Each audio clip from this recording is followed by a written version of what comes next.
శ్రీ గురుభ్యో నమః. శ్రీమాత్రే నమః. మనము అమ్మవారి యొక్క కబరీ బంధం గురించి తెలుసుకుంటూ ఉన్నాము.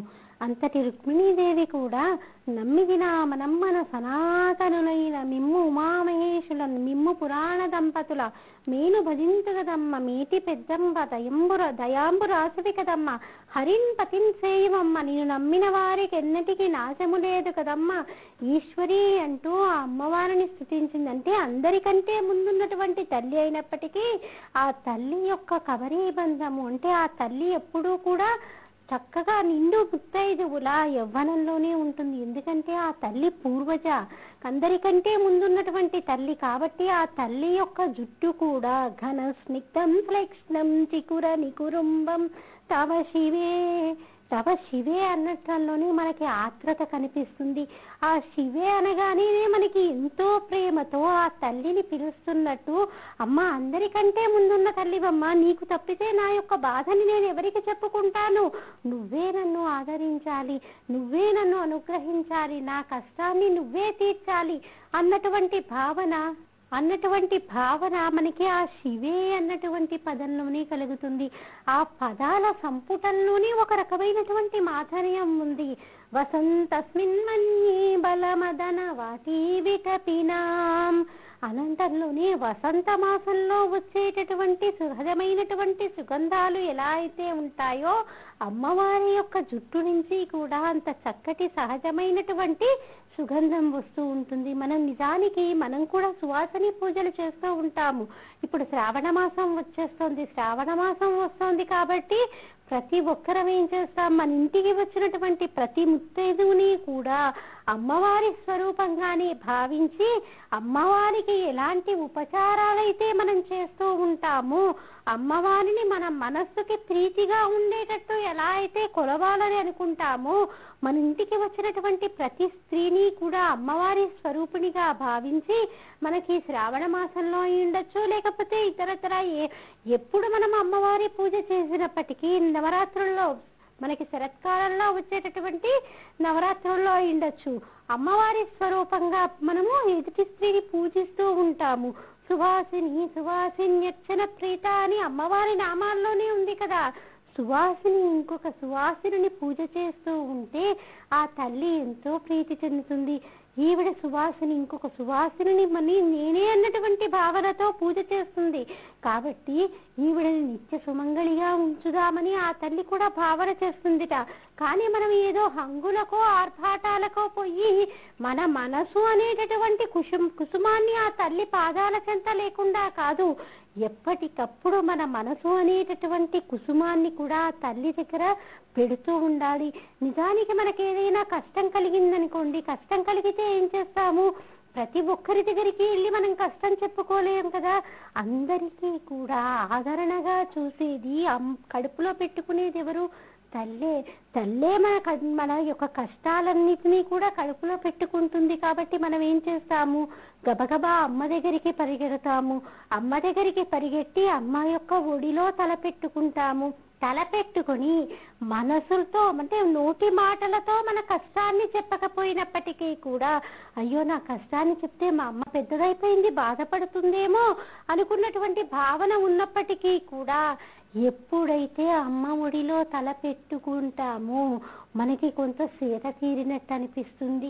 పోనీ ఒళ్ళో పడుకోవడానికి కూడా అమ్మ యొక్క శరీరం సహకరించటం లేదు. మనమే అమ్మ పక్కన పడుకొని అమ్మ మీద చెయ్యి వేసుకుంటే మనం ఎంతో స్వాంతన పొందుతాము, ఎంతో హాయిని పొందుతాం. మన కష్టాలన్నీ కూడా తీరిపోయినట్టుగా భావన చేస్తాము. ఆ తల్లి యొక్క స్పర్శలోనే ఆ యొక్క భావన ఉంది. తల్లి అనేసరికి ఏంటి, భద్రత. తల్లి అంటేనే ప్రేమ, తల్లి అంటేనే భద్రత, ప్రేమ కలిసినటువంటి అనూహ్యమైనటువంటి భావన. నాకెందుకు, నేను ఈ కష్టాల నుంచి బయటికి వస్తాను అని ఎప్పుడైతే మన తల్లిని పట్టుకుంటామో అప్పుడు మనకి తప్పకుండా కనిపిస్తుంది. మరి లౌకికంగా మన అమ్మ మీదే మనకంత ప్రేమ ఉండి అంత భద్రతా భావాన్ని తల్లి కల్పిస్తూ ఉంటే మరి జగజ్జనని అమ్మలగన్న అమ్మ ముగ్గురమ్మలకి మూల కుటుంబం అయినటువంటి ఆ తల్లికి ఇంకా ఎంత శక్తి ఉండాలి. మనకి కష్టాలు వస్తే వాళ్ళకి వీళ్ళకి కాదు చెప్పుకోవటం, గబగబా పరిగెత్తుకుంటూ వెళ్ళి మన సింహాసనంలో ఉన్నటువంటి ఆ తల్లికి చెప్పుకోవాలి. గబగబా ఎలా వెళ్ళాలి? మన అమ్మ దగ్గరికి మనం ఎలా పరిగెత్తుకుంటూ వెళ్తాము అలాగే మనం అమ్మవారి దగ్గరికి కూడా పరిగెత్తుకుంటూ వెళ్ళాలి.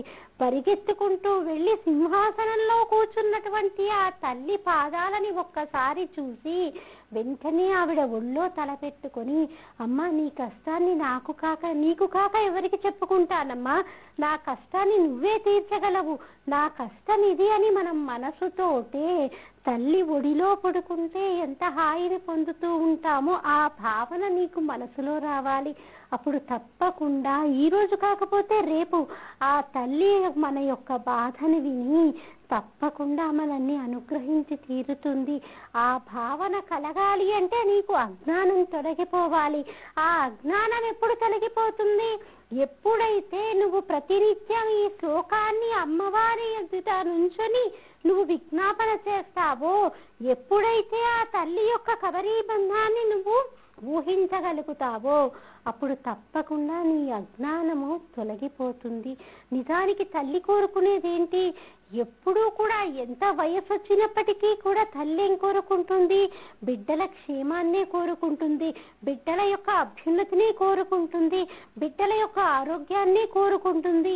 మరి లౌకికంగా ఒక తల్లి అలా కోరుకుంటే ఆ అమ్మల కన్నా అమ్మ ఇంకెలా కోరుకుంటుంది? ఎప్పుడూ మన అభ్యున్నతే కదా. మనం చేయాల్సిందల్లా ఏంటి? ఆ అమ్మ మ్రోల నిలబడాలి. ఆ అమ్మ మ్రోదల నిలబడి అమ్మా అని పిలవగలగాలి. లౌకికంగా చూడండి, 85 సంవత్సరాలు పైబడినటువంటి ముసలి వక్కి అయిపోయినటువంటి తల్లి కొడుకు ఎంతో కష్టపడి కార్యాలయం నుంచి రాత్రిపూట 11ంటికి వచ్చాడనుకోండి, వెంటనే తల్లి ఏం చేస్తుంది? ఆ రోజు ఆ తల్లికి మందులు తీసుకురావాలి. ఆ మందు వేసుకోకపోతే రేపటికి ఆవిడ ఉంటుందో లేదో కూడా సందేహమే. అంత ముఖ్యమైనటువంటి మందు ఆ మందు. 11ంటికి రాగానే కొడుకు, ఏంట్రా నువ్వు నాకు మందు తీసుకురాలేదా? నీకు మందు తీసుకొచ్చే తీరిక లేదు, నీ పెళ్ళానికైతే తెస్తావు, పిల్లలకైతే తెస్తావు, ఇలా ఏ తల్లైనా అంటుందా? అనదు. వెంటనే ఏం చేస్తుంది? ఏం నాయనా ఇంత ఆలస్యం అయిపోయింది, ఏ సమయము పాడు లేకుండా నువ్వు ఇలా తిరిగితే నీ ఆరోగ్యం ఏమైపోతుంది అనేసి తల్లి వాపోతుంది. వెంటనే భార్య వచ్చి, ఏంటండి ఇంత ఆలస్యం అయిపోయింది, మీకు ఇష్టమని నీ వంకాయ వేపుడు చేశానే, ఇప్పుడు ఇంత ఆలస్యం అయిపోయింది, ఇంకా కూర ఏమీ తినరు, ఒక పెరుగన్నమన్నా తినండి, వంకాయ కూర అందులో నంచుకుందురు గాని అంటుంటే, ఏంటో బాబు వీడి ఆరోగ్యం ఏమైపోతుందో అని తల్లి మదన పడుతుంది. మరి కొడుకు గబగబా 2 మెతుకులు తిని లేచి వెళ్ళిపోతుంటే కళ్ళు కనిపించకపోయినప్పటికీ, వయస్సు మీద పడిపోయి లేవలేకపోయినప్పటికీ వెంటనే దుప్పటి సర్దుకుంటూ తల్లి ఏం చేస్తుంది? ఏంట్రా అప్పుడే అయిపోయిందా నీది తినటం? ఏంట్రా పిచ్చుక కెలికినట్టు ఆ తినటం ఏంటి? నీ ఆరోగ్యం ఏమైపోతుంది అంటే అప్పుడు కొడుకు తల్లి దగ్గరికి వచ్చి, అమ్మా ఈరోజు నీ మందు తీసుకురావడం మర్చిపోయానమ్మా, అసలు ఆఫీసులో ఒక్క క్షణం కూడా తీరిక లేదనుకో అనగానే వెంటనే తల్లి ఏమంటుంది? పోన్లేరా, నాకు 85 ఏళ్ళు వచ్చేసాయి, ఇంకా ఉండి నేను ఎవరిని ఉద్ధరించాలి చెప్పు, ముందు నీ ఆరోగ్యం చూసుకో అంటుందే కానీ నువ్వు వెళ్ళి ఇప్పుడు మందు తీసుకురా అని ఏ తల్లైనా అంటుందా? బిడ్డ క్షేమాన్ని కోరుకుంటుంది. అప్పుడు కొడుకు అయినటువంటి వాడి కర్తవ్యం ఏంటి? అయ్యో మా అమ్మ చిన్నప్పటి నుంచి ఎంత చక్కగా పెంచింది, ఎన్ని సుఖాలని వదులుకొని మమ్మల్ని స్థాయికి తీసుకొచ్చింది అని ఆ కొడుకు కూడా ఏం చేస్తాడు? గబగబా ఏదో లుంగి కట్టుకును, షర్ట్ వేసుకును, దగ్గరలోనే కనుక 24 గంటలు మందులు అమ్మేటటువంటి ఏదైనా దుకాణం ఉంటే అక్కడికి వెళ్ళి మందులు కొంటూ ఉంటే ఆ దుకాణదారు, ఏంటి సార్ ఇప్పుడు వచ్చారు ఈ సమయంలో అంటే, లేదయ్యా పాపం చిన్నప్పటి నుంచి మా అమ్మ మమ్మల్ని ఎంతో కష్టపడి పెంచి పెద్ద చేసింది, మరి ఆవిడకి మందు తీసుకురావటం పని ఒత్తిడిలో పడి మర్చిపోయాను, నేను కొడుకుగా నాకు యొక్క ప్రథమ కర్తవ్యం నా తల్లికి మందులు తీసుకెళ్తాం, అందుకని ఈ సమయానికి వచ్చామంటే ఆ దుకాణదారు కూడా ఆశ్చర్యపోతాడు. ఇంత పెద్ద పదవిలో ఉన్నా కూడా తల్లి అంటే ఎంత ప్రేమ అంటే, ఇలాంటి వాళ్ళని చూసి తల్లి యొక్క ప్రేమ ముందు తరాల వాళ్ళకి తెలిసేటట్టు ఉంటుంది. లౌకికంగా ఉన్నటువంటి తల్లికే తన పిల్లల మీద అంత ప్రేమ ఉంటే జగజ్జనని అయినటువంటి ఆ తల్లికి ఇంకెంత ప్రేమ ఉంటుంది. మరి ఆ తల్లిని ఆరాధన చేసేటప్పుడు సువాసిని పూజ చేసేటప్పుడు మనం గుర్తుంచుకోవాల్సింది ఏంటి? సాక్షాత్తు మా అమ్మే మా ఎదురుగా కూర్చుంది, మా అమ్మకి నేను ఇంత ఉపచారాలు చేస్తున్నాను అన్నటువంటి భావనతోటి, భక్తితోటి, ప్రేమతోటి చేస్తే కనుక ఆ తల్లి ఇంకా పులకరించిపోతుంది. వీడురా నా నిజమైనటువంటి భక్తుడు అని ఆ తల్లి మనకి కోరనివి మనకి ఏవేవి ఆవిడ అనుగ్రహించాలనుకుంటుందో అవన్నీ కూడా ఒక్క దృష్టిపాతం చేత ఆవిడకేంటి, ఒక్కసారి ఆవిడ కన్ను కనుక మన మీద పడిందా పూర్తిగా కనులన్నీ విప్పార్చి కూడా చూడక్కర్లేదు.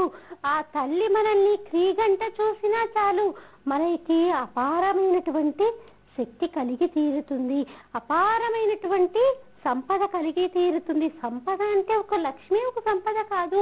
ఒక ధనం ఉంటేనే మనకి సంపదానికి అనుకోకూడదు. తృప్తి ఎల్ల వేళలా ఏది ఉన్నప్పటికీ కూడా మనసు ఎప్పుడైతే తృప్తిగా ఉంటుందో అదే నిజమైనటువంటి సంపద.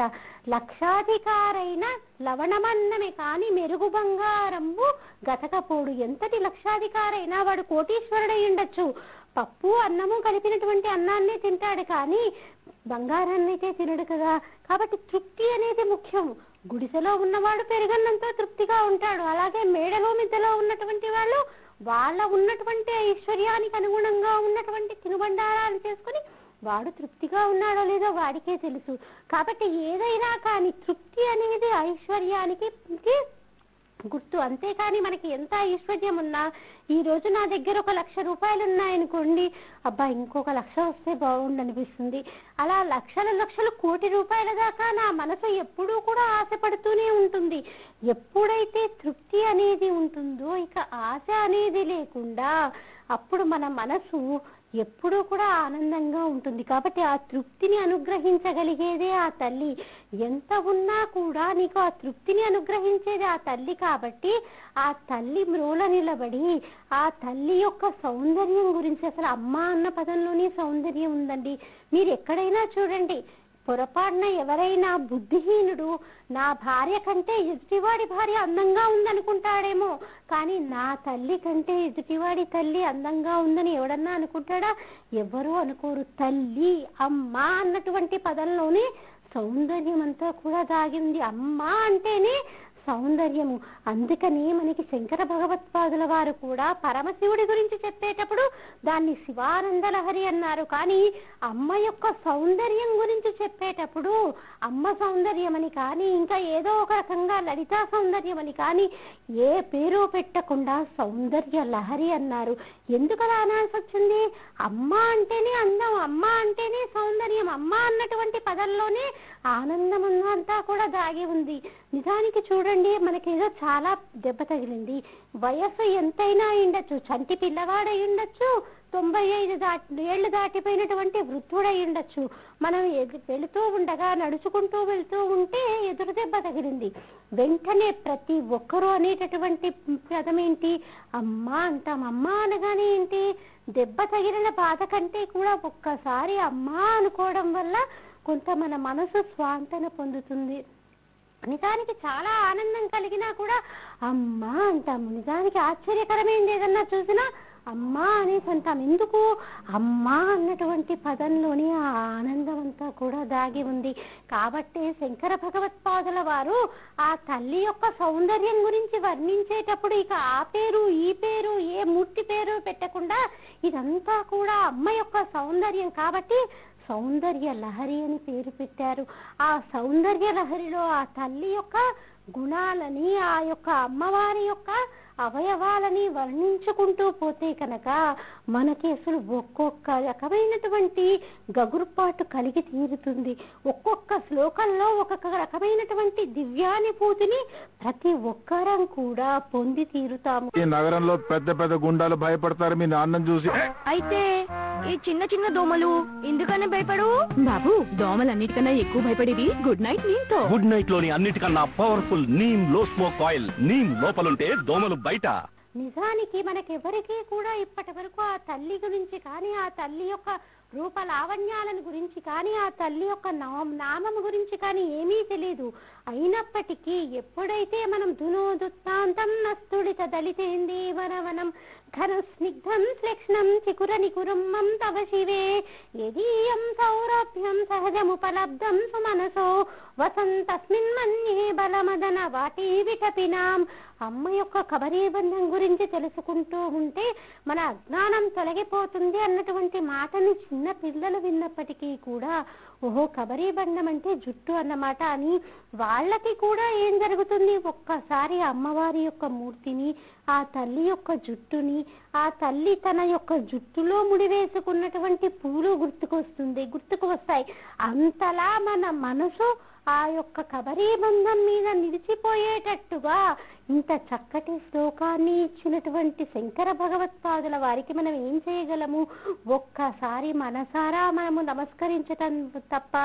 అందుకని ప్రతి నిత్యము కూడా ఒక్కసారైనా శంకర భగవత్పాదుల వారి నామాన్ని తలుచుకొని హర హర శంకర జయ జయ శంకర అంటూ ఒక్కసారైనా అంటే కనుక నిజానికి మనం ఆయనకి కృతజ్ఞతలు తెలియచేసినట్టే. ఎవరండి ఇచ్చేది? ఎప్పుడు కూడా మనం ఏం కోరుకుంటాము, నేను సుఖంగా ఉండాలి, నా కుటుంబం సుఖంగా ఉండాలి అనే కోరుకుంటాం, కానీ పక్కవారి గురించి ఆలోచిస్తామా? కానీ శంకర భగవత్పాదుల వారు కాబట్టి ప్రార్థనా శ్లోకాలనన్నీ ఇచ్చింది ఆయనే అయినప్పటికీ కూడా మనల్నందరినీ ఉద్ధరించటం కోసం ఎక్కడా కూడా నాకు అనకుండా మనకందరికీ, అంటే ఎవరైతే ఆ శ్లోకాన్ని చదువుతూ ఉన్నారో, ఎవరైతే ఆ శ్లోకాన్ని ధ్యానం చేస్తూ ఉన్నారో, ఎందుకంటే సౌందర్య లహరిలో కొన్ని శ్లోకాలు ధ్యాన శ్లోకాలు కూడా, ఎవరైతే ఆ శ్లోకాన్ని ధ్యానం చేస్తూ ఉన్నారో వారందరికీ కూడా ఇది వర్తిస్తుంది. అంటే మనందరం కూడా ఉద్ధరణ వైపుగా నడవాలని ఆయన యొక్క తాపత్రయం. అంత చక్కటి భావన కలిగి మనందరి ఉద్ధరణ కోసం ఇచ్చినటువంటి శ్లోకాలని మనము ఏదో ఒక రకంగా నేర్చుకొని చదివి ఒక్కసారైనా తల్లి ముందు చెప్పటానికి మనము ఎప్పుడు కూడా సిద్ధంగా ఉండాలి. అలా చెప్పటం వల్ల మన అజ్ఞానం అనేటటువంటి అంధకారము ఈ శ్లోకం వల్ల తొలగిపోతుంది. మరి ఈ సువాసిని పూజ చేసేటప్పుడు మనం అనేక రకాల ఉపచారాలు చేస్తూ ఉంటాం. సువాసినికి చక్కగా బొట్టు పెడతాము, పసుపు రాస్తాము, గంధం పెడతాము. అలాగే చేతికి ఎవరికి అవకాశాన్ని బట్టి, ఎవరి ఆర్థిక సామర్థ్యాన్ని బట్టి వాళ్ళు వారికి తోచింది తాంబూలంగా ఇచ్చుకుంటూ ఉంటారు. అలా ఇచ్చేటప్పుడు మనం ఈ సువాసిని పూజ చేసేటప్పుడు ముఖ్యంగా చేయాల్సింది కబరీబంధం చెయ్యాలి. అమ్మవారు ప్రీతి పొందేది ఆ కబరీబంధానికి. అంటే జుట్టునంతా కూడా ఒకసారి దువ్వెనతో దువ్వి, ఆవిడ జుట్టు కనుక జడవేయటానికి వీలుగా ఉంటే అలా జడవేసి కురులలో పూలని తురమాలి. ఒకవేళ కురులు కనుక జడవేయడానికి వీలుగా లేకపోతే ఒక రబ్బర్ బ్యాండ్ అన్నా పెట్టాలి. ఎందుకంటే మనం ఏ దేవతామూర్తి దగ్గరికి వెళ్ళినప్పటికీ కూడా మనము సాక్షాత్తుగా అమ్మవారి విగ్రహానికి ఒక కబరీబంధాన్ని చూడలేము. ఎందుకంటే కబరీబంధం అంటే వెనుక వైపుగా ఉంటుంది. చెంపక సౌగ పున్నగా సౌగంధి కలసక్కచ, కాబట్టి పెద్ద పెద్ద పూలతో ఉన్నటువంటి దండలని ఆ తల్లి తన సిగలో తురుముకుంటుందని. కాబట్టి ఇంకా మనకి కురులు కనిపించే అవకాశం ఉండదు. పైగా దేవాలయాల్లో ఏం చేస్తూ ఉంటారు, కిరీటం పెడుతూ ఉంటారు. కాబట్టి అస్సలు ఇక మనకి ఆ యొక్క జుట్టు కనిపించేటటువంటి అవకాశం ఉండదు. కాబట్టి ఇదంతా కూడా మనం ఎక్కడ ధ్యానం చేసుకోవాలి, మన ధ్యాన శ్లోకం కాబట్టి మనము మనసులో ధ్యానం చేసుకుంటూ ఇలా సువాసిని పూజ చేసేటప్పుడు సాక్షాత్ అమ్మవారే నా ఎదురుగా కూర్చున్నది అన్నటువంటి భావనతోటి మనము ఎదుటి సువాసిని మనము అర్చన చెయ్యాలి. ఇలా కబరీబంధాన్ని అంటే ఒక జుట్టుకి రబ్బర్ బ్యాండ్ పెట్టి సిగలో పూలు పెట్టడం వల్ల అమ్మవారు చాలా సంతోషిస్తుంది. సువాసిని అర్చన ప్రీత అన్నటువంటి నామం ప్రకారము ఈవిడ సువాసిని అయ్యింది, ఇంకొక సువాసిని అర్చన చేస్తుంది. కాబట్టి ఆ తల్లి ఎంతో పరవశించి ఎవరైతే అర్చన చేస్తున్నారో వారికి నిత్యము సుమంగళిగా ఉండేటట్టు, ఎన్ని జన్మలెత్తినా చక్కటి భర్త దొరికేటట్టుగా ఆ తల్లి అనుగ్రహించి తీరుతుంది. మరి స్త్రీ అంతకంటే కోరుకునేది ఏముంది? ఇప్పుడు మనము శ్రావణ మాసంలో వచ్చేటటువంటి మంగళగౌరి వ్రతం చేసినా, వరలక్ష్మి వ్రతం చేసినా మనం కోరుకునేది ఏంటి? నేను ఉన్నంత కాలము జీవితంలో నేను నా బొంతిలో ప్రాణం ఉన్నంత వరకు ఏమండి అన్నటువంటి పిలుపుకి దూరం కాకూడదు. అలాగే అమ్మ అన్నటువంటి పిలుపుకి కూడా దూరం కాకూడదని ప్రతి స్త్రీ కూడా కోరుకుంటుంది. తన యొక్క ప్రాణం కంటే పదిలంగా కోరుకునేది ఏంటి? 5వ తనాన్ని కోరుకుంటుంది. 5వ తనం అంటే ఏంటి? 5 పూలు, పొట్టు, పసుపు, కుంకుమ, గాజులు, ఈ 5 తను ఉన్నంత కాలం ఉండాలని కోరుకుంటూ ఉంటుంది ప్రతి స్త్రీ కూడా. పురుషుడు కూడా అలా కోరుకోడేమో, కానీ స్త్రీ ఏం కోరుకుంటుంది? నేను ఆయన ఒడిలో తలపెట్టుకొని నా ప్రాణాలు వదలాలని. ఏదో పై మాటలకి కాదు, త్రికరణ శుద్ధిగా కోరుకుంటుంది స్త్రీ. తన భర్త ఒడిలో తలపెట్టుకొని తన ప్రాణాలు వదిలేయాలని, సుమంగళిగా వెళ్ళిపోవాలని కోరుకుంటుంది. మళ్ళీ ఇంకోటి కూడా కోరుకుంటుంది, అయ్యో ఈయన పిచ్చాయన, ఈయనకేం తెలీదు, నేను వెళ్ళిపోయిన తర్వాత ఎలా ఉంటారో ఏంటో, ఎవరితో ఎలా ఉంటారో, కోడళ్లతో ఎలా ఉంటారో, కొడుకులతో ఎలా ఉంటారో అని ఏం చేస్తుంది? నేను వెళ్ళిపోయిన కొన్ని రోజులకే ఈయన కూడా వెళ్ళిపోవాలని కోరుకుంటుంది. ఈయన ఉండలేరు అని. కాబట్టి అంటే ఎవరిలో ఇమడలేరు, ఈయనకి కష్టంగా ఉంటుంది. ఎందుకంటే ప్రతి పని నేను అమర్చి పెడుతూ ఉంటాను, ఈయన ఏ పని చేసుకోలేరు. ఇప్పుడు పైగా వయసు మీద పడిపోయింది, ఎవరి మాట వినరు, కాబట్టి అందరూ విసుక్కుంటారేమో అన్న భావనతోటి ప్రతి స్త్రీ ఇలాగే కోరుకుంటుంది. తాను వెళ్ళిపోయి తన తర్వాత కొలది కాలానికి తన భర్త కూడా వెడలిపోవాలని. ఒకానొక సమయంలో రమణ మహర్షి దగ్గరికి ఒక స్త్రీ వచ్చిందిట. ఒక స్త్రీ వచ్చి స్వామివారికి నమస్కరించి, మహర్షి, నాకంటే ముందు నా భర్త వెళ్ళిపోవాలి. ఏ స్త్రీ అయినా కోరుకునేది ఏంటి? భర్త ఎదురుగా తాను వెళ్ళిపోవాలని కోరుకుంటుంది. ఈవిడేంటి ఇలా కోరుకుంటుంది అంటే, తర్వాత రమణ మహర్షి చెప్పారట, ఈవిడ భర్త చాలా కోపిష్టి, ఎవరితో పడదు, కొడుకులతో పడదు, కోడళ్లతో పడదు, కూతురుతో పడదు, అల్లుడితో పడదు. ఈవిడిని కూడా రాచి రంపాన పెట్టాడు. కాబట్టి ఈవిడ వచ్చి తన బాధని వెళ్ళకకుంటోంది. నా భర్తని నేను వెళ్ళిపోతే ఎవ్వరూ చూడరు, ఎందుకంటే ఈయన అన్న మాటలు, ఈయన చేసిన పనులు గుర్తుకొచ్చి ఎవరూ చూడరు. కాబట్టి నా కళ్ళ ముందు ఆయన వెళ్ళిపోతే నేను ఆయనకి ఏదైనా సేవ చేయగలుగుతాను. భర్త అన్నటువంటి బంధం ఉండటం చేత మరి నేను వెళ్ళిపోతే ఆయన్ని చూసేది ఎవరు? ఆయన వెళ్ళిపోయిన తర్వాత ఇక నాకు ఈ జన్మ అక్కర్లేదు. కాబట్టి ఆయన వెళ్ళిపోయిన 11వ రోజు నేను కూడా వెళ్ళిపోవాలని కోరుకున్నది ఆ స్త్రీ. మన భారతదేశంలో ప్రతి స్త్రీ కూడా అలాగే కోరుకుంటుంది. అలా కోరుకున్నటువంటి వాళ్ళకందరికీ కూడా మనం వారసులం. ఒక సతీ అనసూయ అయిండొచ్చు, ఒక సుమతి అయిండొచ్చు, ఇలాంటి పతివ్రతల కోవకి చెందినటువంటి వాళ్ళందరికీ మనం వారసులం.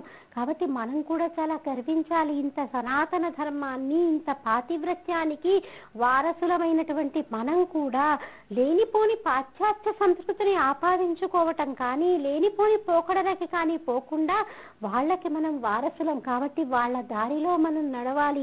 మనం నడవటమే కాదు, మన పిల్లలకి కూడా దారి చూపించాలి. ఇది కాదు పద్ధతి, ఇది అని గట్టిగా చెప్పగలగాలి. ఎవరు చెప్పినా వినకపోవచ్చు, కానీ తల్లి బుజ్జగిస్తూ కనుక చెప్పితే పిల్లలు తప్పకుండా వింటారు. కాబట్టి తల్లే ప్రథమ గురువు. అది ఎప్పుడో ఒక వయసు వచ్చిన తర్వాత చెప్పటం కాదు, చిన్నప్పటి నుంచి గోరుముద్దలు పెడుతున్నప్పటి నుంచి మన సనాతన ధర్మం గురించి మనం తప్పకుండా తెలియచేయాలి. ఇలా తెలియచేయటం వల్ల మన సనాతన ధర్మము, మన యొక్క ఈ పతివ్రతల యొక్క సంస్కృతి అంతా కూడా ముందు తరాలకు కూడా తెలియబడుతుంది. ఇలా పూజిస్తే కనుక అమ్మవారు చాలా సంతోషిస్తుంది. ఇలా కబరీబంధాన్ని చేసి సువాసిని ఇంకొక సువాసిని పూజించటం వల్ల ఆ తల్లి ప్రీతి చెందుతుంది. కాబట్టే శ్రావణ మాసంలో మరియు ఆశ్వేజ మాసంలో వచ్చేటటువంటి నవరాత్రులలో బాల పూజకి, సువాసిని పూజకి అంతటి ప్రాధాన్యత. మరి శంకర భగవత్పాదుల వారు ఇచ్చినటువంటి ఈ ధ్యాన శ్లోకాలన్నీ మనకి కష్టమైనప్పటికీ కూడా ఒకంత గురువు చెంత కూర్చొని తప్పులు లేకుండా, ఎందుకంటే తప్పులు చదివామనుకోండి ఆ యొక్క అర్థమే మారిపోయే అవకాశం ఉంది. కాబట్టి తప్పులు లేకుండా మనం ఒక్కసారి ఆ తల్లి ఎదుట కనుక విన్నపం చేస్తే తప్పకుండా మనందరం కూడా అజ్ఞానం అనేటటువంటి అంధకారం నుంచి బయటికి రాగలుగుతాము.